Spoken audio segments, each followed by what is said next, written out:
ನಮ್ಮ ಸಮಾಜ ಏಕಸಂಧ ಇರಬೇಕು, ಒಕ್ಕಟ್ಟಿರಬೇಕು. ಯಾಕಂದ್ರೆ ಎಲ್ಲಿ ಏಕಿ ಅದ, ಎಲ್ಲಿ ಒಕ್ಕಟ್ಟದ, ಅಲ್ಲಿ ಯಾವುದು ಕೆಲಸ ಸಮಾಜದು ಆ ಭಾಗದಿಂದ ನಿಂದ್ರಲ್ಲ.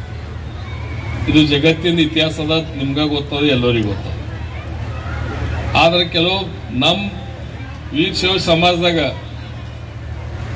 ಬಹಳಷ್ಟು ಜಾತಿ ಧರ್ಮ ಜಾತಿ ಹೋಗಲ್ಲ. ಇವ 24 ಕ್ಯಾರೆಟ್, ಇವ 22 ಕ್ಯಾರೆಟ್, ಇವ 18 ಕ್ಯಾರೆಟ್ ಹಿಂಗೆಲ್ಲ ಮಾಡ್ತಿದ್ದಾರೆ. ಅದೆಲ್ಲ ಬಂದ್ ಮಾಡ್ಬೇಕಾಗ್ಯದಲ್ಲ.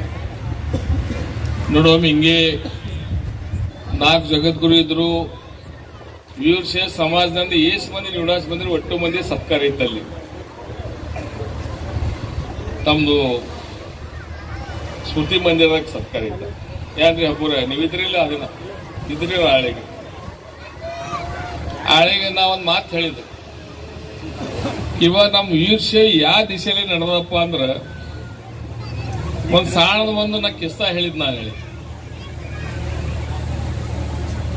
ಒಂದು ಕೂಸ ತೊಟ್ಲ ಮಕ್ಕೊಂಡಿರ್ತಾವ. ತಾಯಿ ಇದ್ದಕ್ಕಿ ಅದಕ್ಕೆ ಝೂಕ ಕೊಡ್ತಿರ್ತಾಳ, ಅಂಗಾಯಿ ಗೀತ್ ಹಾಡ್ತಿರ್ತಾಳ.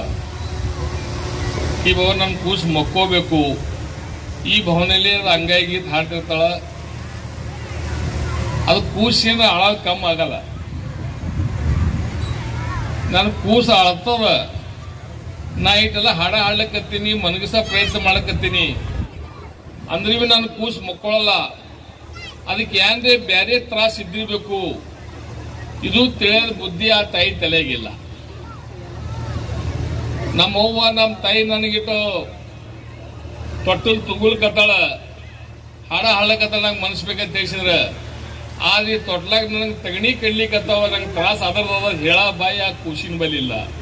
ಹಿಂಗ ನಮ್ಮ ವೀರಶೈವ ಸಮಾಜ ದಿಶೆ ಅದ. ಇದು ಬದಲಾಯಿಸ್ಬೇಕಾಗ್ಯದ್ರಿ. ಜಾಣಿ ಪೂರ್ವಕ ಪ್ರಯತ್ನ ಪೂರ್ವಕ ಬದಲಾಯಿಸ್ಬೇಕಾಗ್ಯದ.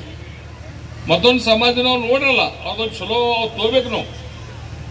ಯಾಕಂದ್ರೆ ಜಗತ್ತೇ ಎಲ್ಲ ಪರಿವರ್ತನೆ ನಡೀತದ. ಎಲ್ಲ ಕಡೆ ಯಾವ ಸಮಾಜದಾಗ ಏನ್ ಪರಿವರ್ತನೆ ನಡೆದ, ಅವ್ರು ಹೆಂಗ್ ಪರಿವರ್ತನೆ ಮಾಡ್ಲಕತ್ತಾರ, ಅವ್ರು ಹೆಂಗ್ ಇಕ್ಕಿ ಅಲ್ಲಕತ್ತಾರ, ಹಂಗ ನಾವ್ ಯಾಕೆ ಆಗಲ್ಲ.